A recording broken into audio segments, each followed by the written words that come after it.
ದೀಪಜ್ಯೋತಿ ಪರಬ್ರಹ್ಮ ದೀಪಜ್ಯೋತಿ ಜನಾರ್ದನ ದೀಪೋ ಹರತು ಮೇ ಪಾಪಂ ಸಂಧ್ಯಾ ದೀಪಂ ನಮಸ್ತತೆ.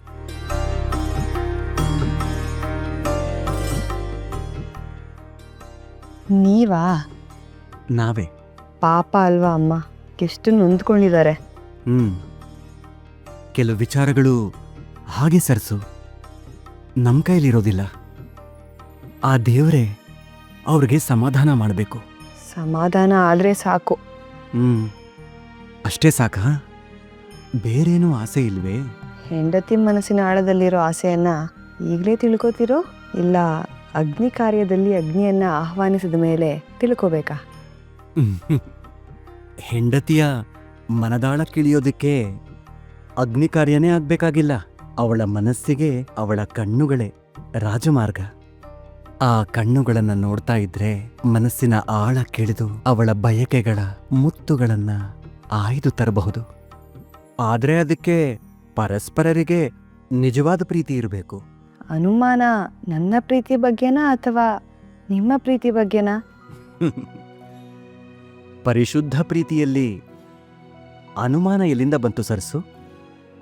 ಇಬ್ಬರೂ ಒಬ್ಬರಿಗೊಬ್ಬರು ಪೂರಕ, ಅರ್ಧನಾರೀಶ್ವರರ ರೂಪಕ. ಮತ್ತೇಕೋ ಈ ಕಾಯಿಸೋ ಕೆಲಸ? ಇಳಿದು ಬರ್ಬೋದಲ್ವೇ ಆಳಕ್ಕೆ? ಎತ್ತಿ ತರಲು ಮುತ್ತನ್ನ ತರಬಹುದು, ಆದರೆ ಈಗ ತರಬಲ್ಲ. ಯಾಕೋ? ನಮ್ಮ ಮುಂದೆ ಮಾತಾಗಿರೋದು ಅಗ್ನಿಯಿಂದ ವಿಷಯ ತಿಳಿಯುತ್ತಾ ಅನ್ನೋದ್ರ ಬಗ್ಗೆ. ಅದನ್ನ ತಿಳಿಬೇಕಂದ್ರೆ ನಾಳೆವರೆಗೂ ಕಾಯ್ಬೇಕು. ಕಾಯಿಸೋದ್ರಲ್ಲಿ ಅದೇನ್ ಸಂತೋಷನೋ ನಿಮ್ಗೆ? ಕಾಯುವುದೇ ಬದುಕು ಸರಸ್ವತಿ. ನಾಳೆಗಾಗಿ ಕಾಯುವ ಕುತೂಹಲ ಇಲ್ದಿದ್ರೆ ಬದುಕಿನಲ್ಲಿ ಸ್ವಾರಸ್ಯವೇ ಇರೋದಿಲ್ಲ.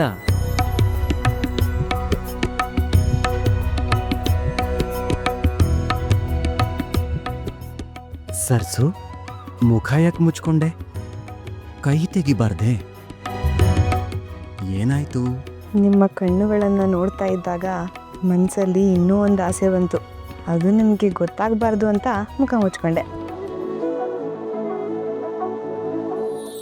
ಓಹೋ, ನಿನ್ನ ಆಸೆ ಏನು ಅಂತ ಗೊತ್ತಾಯ್ತು.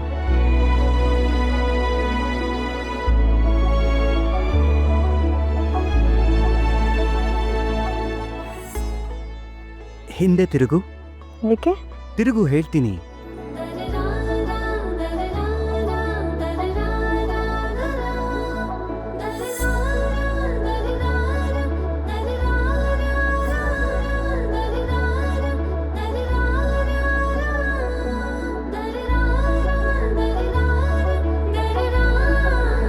ಅರರೆ, ಇದೇನಿದು ಕಣ್ಣೀರು?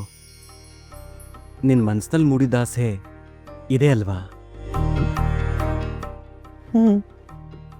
ತಾನು ಕೇಳಿದ ಆಸೆಯನ್ನ ಪೂರೈಸುವ ಗಂಡನನ್ನ ಪ್ರತಿಯೊಬ್ಬ ಹೆಂಡತಿಯೂ ಮೆಚ್ಕೊಳ್ತಾಳೆ. ಆದರೆ ತನ್ನ ಆಸೆ ಏನು ಅಂತ ಬಾಯಿ ಬಿಟ್ಟು ಹೇಳದೇ ಇದ್ರೂ ಅದನ್ನ ಅರ್ಥ ಮಾಡಿಕೊಂಡು ಈಡೇರಿಸುವ ಗಂಡನನ್ನ ಹೃದಯದಲ್ಲಿಟ್ಟು ಆರಾಧಿಸ್ತಾಳೆ. ನನ್ನ ಪುಣ್ಯ ದೊಡ್ಡದು. ಓಹೋ, ಹೃದಯದಲ್ಲಿಟ್ಟು ಆರಾಧಿಸ್ತಾಳೋ? ಈ ನಗು ಯಾಕೋ?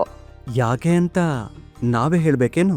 ಹೃದಯದಲ್ಲಿಟ್ಕೊಂಡಿದೀನಿ ಅಂದ್ಯಲ್ಲ, ಅವನ್ನೇ ಕೇಳು, ಹೇಳ್ತಾನೆ.